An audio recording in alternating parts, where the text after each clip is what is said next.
সিদ্ধ শাকের সঙ্গে তারই সঙ্গে রুটি দিয়ে তারা এই নিস্তার পর্ব পালন করত।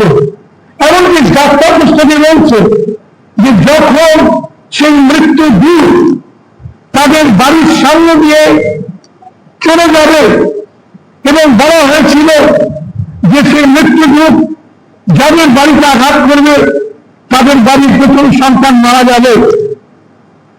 আর সেই কারণে ইসরায়েল জাতির জন্য কি সম্ভব ছিল যে তারা মেজবানি নিয়ে তার যে রক্ত সেই রক্ত প্রত্যেকটা দরজার উপরেতে তারা লাগিয়ে দেবে সেই রক্ত।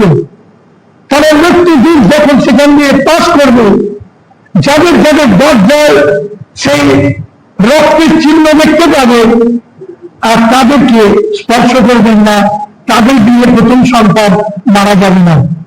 কিন্তু যাদের দরজাতে এই চিহ্ন থাকবে না তাদের পরিবারের প্রথম সন্তান মারা যাবে। প্রভু যীশু খ্রিস্ট তিনি ইস্টার পর্বের নিঃস্ব, তিনি কেবলমাত্র জীবিতদের জন্য নয় কিন্তু তিনি সমগ্র মানব জাতির জন্য তিনি সেই উপায় করে দিলেন যেন প্রভু যীশু খ্রিস্টের সেই নিষ্পার্জনীয় দেশের রক্তের দ্বারা সকলে যেন তাদের দরজায় সেই চিহ্নটা লাগিয়ে দিতে পারেন, তাদের পরিবারে সেই চিহ্ন লাগিয়ে দিতে পারেন। কার রক্ত? যিশুর রক্ত। কার রক্ত? যিশুর রক্ত।